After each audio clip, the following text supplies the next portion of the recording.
Hello മക്കളെ, ഇന്ന് നമ്മൾ സ്റ്റഡി ടൈമിൽ നോക്കുന്നത് 3ാം ക്ലാസ്സിൻ്റെ EVSലെ ആനുവൽ എക്സാമിന് വരാൻ സാധ്യതയുള്ള കുറച്ച് ക്വസ്റ്റ്യൻസും ആൻസേഴ്സും ആണ് കേട്ടോ. അപ്പോൾ മക്കൾക്ക് വീഡിയോ ഇഷ്ടപ്പെടുകയാണെങ്കിൽ ലൈക്ക് ചെയ്യാനും ഷെയർ ചെയ്യാനും സബ്സ്ക്രൈബ് ചെയ്യാനും മറക്കരുത്. അപ്പോൾ നമുക്ക് പെട്ടെന്ന് തന്നെ ചോദ്യങ്ങൾ നോക്കാം.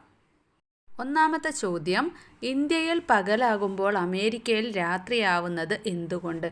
ഇത് ഏത് രീതിയിലും ചോദിക്കാം കേട്ടോ. അപ്പോൾ നമുക്ക് എന്ത് ആൻസർ എഴുതാം? നമ്മുടെ ഭൂമി സൂര്യനു ചുറ്റും കറങ്ങിക്കൊണ്ടിരിക്കുകയാണ്. അതുകൊണ്ട് തന്നെ സൂര്യൻ്റെ പ്രകാശം ഭൂമിയിലെ പല സ്ഥലങ്ങളിലായാണ് ഒരു നേരത്ത് ലഭിക്കുക. ഇത്തരത്തിൽ സൂര്യൻ്റെ പ്രകാശം ലഭിക്കുന്ന ഭൂമിയുടെ ഭാഗങ്ങളിൽ പകലും ലഭിക്കാത്ത അതിൻ്റെ മറുഭാഗങ്ങളിൽ രാത്രിയുമായിരിക്കും അനുഭവപ്പെടുക. അതുകൊണ്ട് നമ്മുടെ ഇന്ത്യയിൽ പകലാണെങ്കിൽ അതിൻ്റെ നേരെ മറുഭാഗമുള്ള അമേരിക്കയിൽ രാത്രിയായിരിക്കും ഉണ്ടായിരിക്കുക. ഇനി ഇത് തെളിയിക്കുന്നതിനുള്ള ഒരു പരീക്ഷണം എഴുതുക എന്നുള്ളൊരു ചോദ്യം വരും. അത് നിങ്ങൾ ടെക്സ്റ്റിൽ പഠിച്ചിട്ടുണ്ട്. അപ്പോൾ നമുക്കതൊന്ന് എഴുതാം. പരീക്ഷണ സാമഗ്രികൾ: ഗ്ലോബ്, എമർജൻസി ലാമ്പ്. പരീക്ഷണ രീതി: വാതിലും ജനലുകളും അടച്ച ശേഷം മേശപ്പുറത്ത് ഗ്ലോബ് വെച്ച് ഒരു എമർജൻസി ലാമ്പ് കത്തിച്ച് വെക്കുക. ഇനി ഗ്ലോബ് പതിയെ കറക്കിക്കൊണ്ടിരിക്കുക. എമർജൻസി ലാമ്പിൻ്റെ വെളിച്ചം പതിയുന്ന ഗ്ലോബിൻ്റെ ഭാഗത്ത് വെളിച്ചവും അതിന് എതിർഭാഗത്ത് ഇരുട്ടുമായിട്ട് നമുക്ക് കാണാം. അതായത് ഒരു ഭാഗത്ത് പകലാണെങ്കിൽ മറുഭാഗത്ത് രാത്രിയായിരിക്കും. ഇനി ഇവിടെ 3 പൂക്കളുടെ പേരുകൾ തന്നിട്ടുണ്ട്: റോസ്, മുല്ല, ചെമ്പരത്തി. അപ്പോൾ നിശാശലഭം ഏത് പൂവിലേക്കായിരിക്കും പറന്ന് ചെല്ലുക എന്നാണ് ചോദിച്ചിട്ടുള്ളത്. ഏത് പൂവിലേക്കായിരിക്കും? മുല്ലയിലേക്കായിരിക്കും അല്ലേ? നിശാശലഭം എന്തുകൊണ്ടാണ് മുല്ല തിരഞ്ഞെടുത്തത്? നിശാശലഭങ്ങൾ രാത്രിയിലാണ് കാണപ്പെടുന്നത്. മുല്ലയ്ക്ക് നല്ല സുഗന്ധവും അതുപോലെ വെളുത്ത നിറവുമാണുള്ളത്. നിശാശലഭങ്ങൾക്ക് പൂക്കളെ കണ്ടെത്താൻ ഈ നിറവും ഗന്ധവും സഹായിക്കുന്നു. അടുത്തത്, ഗന്ധം കൊണ്ട് തിരിച്ചറിയാൻ പറ്റുന്ന ഇലകളുടെ പേരുകൾ എഴുതാനാണ്. മാവിൻ്റെയും പ്ലാവിൻ്റെയും അതുപോലെ പേരക്കയുടെയും പിന്നെ പുളിയുടെ ഇലയൊക്കെ അവയിൽ ചിലതാണ് കേട്ടോ. പിന്നെ കറിവേപ്പിലയുണ്ട്. അതുപോലത്തെ ഇലകളൊക്കെ നമുക്ക് മണം കൊണ്ട് തിരിച്ചറിയാൻ പറ്റും. പിന്നെ മക്കൾ പഠിച്ചു വെക്കേണ്ട ഒരു പ്രവർത്തനമാണ് ചിത്രശലഭത്തിൻ്റെ വളർച്ചാഘട്ടങ്ങൾ വരച്ചെഴുതാൻ. അപ്പോൾ വരയ്ക്കാനും പഠിക്കണം, അതുപോലെ തന്നെ എഴുതാനും. എങ്ങനെയാണ് അതിൻ്റെ വളർച്ചാഘട്ടങ്ങൾ? മുട്ട, പുഴു, പ്യൂപ്പ, ശലഭം, ആ ഒരു രീതിയിലാണ് കേട്ടോ. അടുത്തത്, നിങ്ങൾക്കറിയാവുന്ന പൂമ്പാറ്റകളുടെ പേരുകൾ എഴുതുക. ശലഭങ്ങളുടെ പേരുകൾ ഏതൊക്കെയാ? അരളിശലഭം, മഞ്ഞപ്പാപ്പാത്തി, ഗരുഡശലഭം, അതുപോലെ തന്നെ നീലക്കടുവ, അല്ലേ, വിലാസിനി. ഇത്രയൊക്കെയാണ്. അപ്പോൾ മക്കൾ ഇതിൻ്റെയൊക്കെ പേരുകൾ പഠിച്ചു വെക്കുക കേട്ടോ. അടുത്ത ചോദ്യം, പൂമ്പാറ്റകളെ ആകർഷിക്കുന്ന ചെടികൾ ഏതെല്ലാം? നമുക്ക് പൂന്തോട്ടത്തിൽ ഏതൊക്കെ ചെടികൾ നട്ടാലാണ് പൂമ്പാറ്റകൾ വരിക എന്നുള്ളതാണ്. അപ്പോൾ ഏതൊക്കെ ചെടികളാ? നല്ല നിറമുള്ളതും തേനുള്ളതുമായിട്ടുള്ള ചെടികളാണ് കേട്ടോ വേണ്ടത്. ഏതൊക്കെയാ? കൃഷ്ണകിരീടം, ചെമ്പരത്തി, റോസ്, മല്ലിക എന്നിവയൊക്കെ ഇവയിൽ കുറച്ച് ഉദാഹരണങ്ങളാണ്. അടുത്തത്, പക്ഷികളുടെ വസ്ത്രങ്ങളാണ് അവയുടെ തൂവലുകൾ എന്ന പ്രസ്താവനയോട് നിങ്ങൾ യോജിക്കുന്നുണ്ടോ? എന്തുകൊണ്ട്? യോജിക്കുന്നുണ്ട് അല്ലേ? എന്തുകൊണ്ടാ? പക്ഷികൾക്ക് അവയുടെ തൂവലുകൾ പലതരത്തിൽ സംരക്ഷണം നൽകുന്നുണ്ട്. അമിതമായ ചൂടിൽ നിന്നും തണുപ്പിൽ നിന്നും പക്ഷികളെ സംരക്ഷിക്കുന്നത് അവരെ ആവരണം ചെയ്തിരിക്കുന്ന ഈ തൂവലുകളാണ്. അതുകൊണ്ട് തന്നെ പക്ഷികളുടെ വസ്ത്രങ്ങളാണ് അവയുടെ തൂവലുകൾ എന്നത് ശരിയായ ഒരു പ്രസ്താവനയാണ് അല്ലേ? ഇനി മൃഗങ്ങളിൽ ഇതുപോലെ സംരക്ഷിക്കുന്നത് ഏത് ഭാഗങ്ങളാണ്? ചെമ്മരിയാടിന് രോമമാണ്, ഹിമക്കരടിക്ക് രോമം, അതുപോലെ തൊലിയുടെ അടിയിലുള്ള കൊഴുപ്പിൻ്റെ പാളി, പെൻഗ്വിന് തൂവൽ, അതുപോലെ തൊലിയുടെ അടിയിലുള്ള കൊഴുപ്പിൻ്റെ പാളി. അടുത്തത്, വസ്ത്രങ്ങൾ ധരിക്കുന്നത് കൊണ്ടുള്ള പ്രയോജനങ്ങൾ എന്തെല്ലാം? എന്തൊക്കെയാ? ചൂടിൽ നിന്ന് സംരക്ഷണം, തണുപ്പിൽ നിന്ന് സംരക്ഷണം, ശരീരം മറയുന്നു. അടുത്തത്, നമ്മുടെ സംസ്ഥാന മൃഗം ആന, നമ്മുടെ സംസ്ഥാന വൃക്ഷം തെങ്ങ്, നമ്മുടെ സംസ്ഥാന പക്ഷി മലമുഴക്കി വേഴാമ്പൽ, സംസ്ഥാന മത്സ്യം കരിമീനാണ്. ഇനി നമ്മുടെ ദേശീയ മൃഗം ചോദിച്ചാൽ കടുവയാണ്. അതുപോലെ തന്നെ ദേശീയ പക്ഷി ചോദിച്ചാൽ മയിലാണ് കേട്ടോ. ഇനി വാഹനങ്ങളിൽ യാത്ര ചെയ്യുമ്പോൾ ശ്രദ്ധിക്കേണ്ട കാര്യങ്ങൾ എന്തെല്ലാം? ഇത് പല രീതിയിൽ ചോദിക്കും, പക്ഷേ ഉത്തരം ഇത് തന്നെയായിരിക്കും കേട്ടോ. ചോദ്യം ഇത് തന്നെയാണ് ഉണ്ടാവുക, പല രീതിയിലായിരിക്കും. സീറ്റിൽ നന്നായി പിടിച്ചിരിക്കുക, സീറ്റ് ബെൽറ്റ് ഉണ്ടെങ്കിൽ ധരിക്കുക, കൈയും തലയും പുറത്തിടരുത്, പുറത്തേക്ക് തുപ്പരുത്. ഇത്രയും കാര്യങ്ങളൊക്കെ വാഹനങ്ങളിൽ യാത്ര ചെയ്യുമ്പം ശ്രദ്ധിക്കണം കേട്ടോ. അടുത്തത്, കാൽനടക്കാർക്ക് റോഡ് മുറിച്ച് കടക്കുന്നതിനായി റോഡിൽ വരച്ചിട്ടുള്ള അടയാളത്തിൻ്റെ പേരെന്ത്? എന്താണ്? എല്ലാവർക്കും അറിയാം അല്ലേ? Zebra line. സീബ്ര ലൈനിൽ കൂടെയല്ലേ നമ്മൾ ക്രോസ് ചെയ്യേണ്ടത്.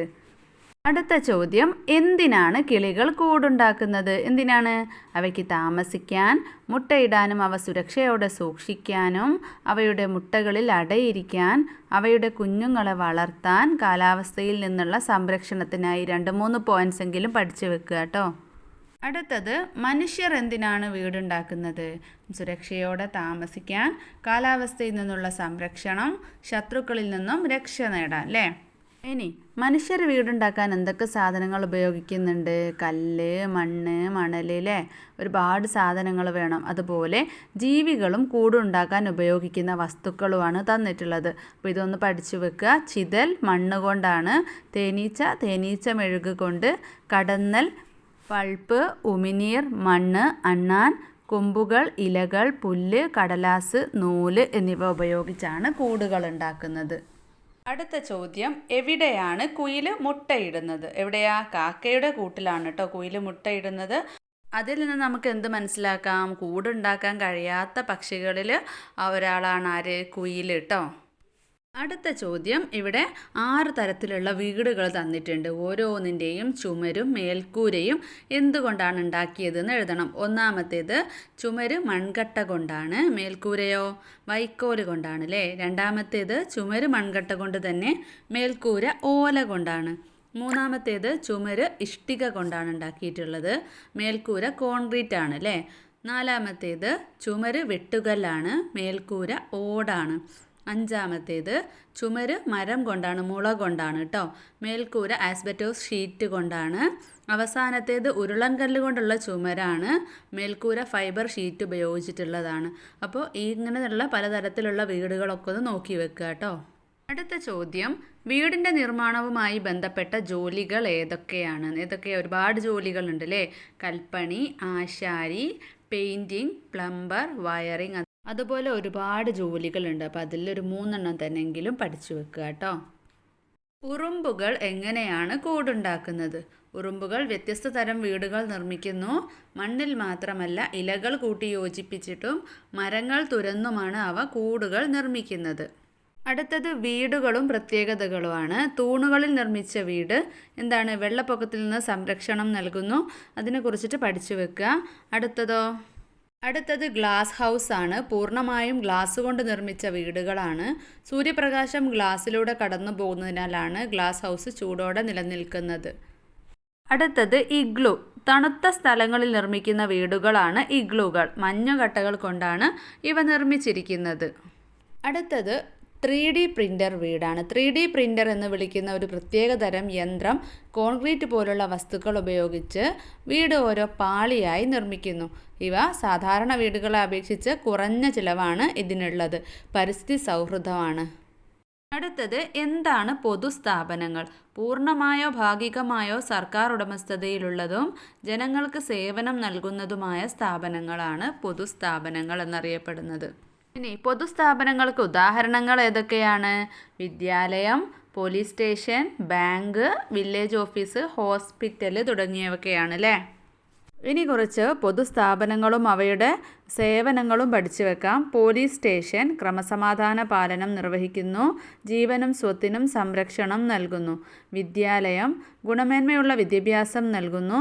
പിന്നെ പഞ്ചായത്ത് ഓഫീസ് ജനങ്ങളുടെ തീരുമാനപ്രകാരം മുൻഗണനാക്രമത്തിൽ വികസന പ്രവർത്തനങ്ങൾ നടത്തുന്നു. ഹോസ്പിറ്റൽ ജനങ്ങളുടെ ആരോഗ്യരക്ഷയ്ക്ക് വേണ്ടി പ്രവർത്തിക്കുന്നു. അപ്പോൾ ഇത്രയും ചോദ്യങ്ങളും ഉത്തരങ്ങളുമാണ് ഈ ഒരു ക്ലാസ്സിൽ ഉൾപ്പെടുത്തിയിട്ടുള്ളത്. ഇനിയും ചോദ്യങ്ങളും ഉത്തരങ്ങളും ഒക്കെ മറ്റൊരു വീഡിയോയിൽ ഇടാം കേട്ടോ. അപ്പോൾ നമുക്ക് സ്റ്റഡി ടൈമിൻ്റെ മറ്റൊരു ക്ലാസ്സിൽ കാണാം.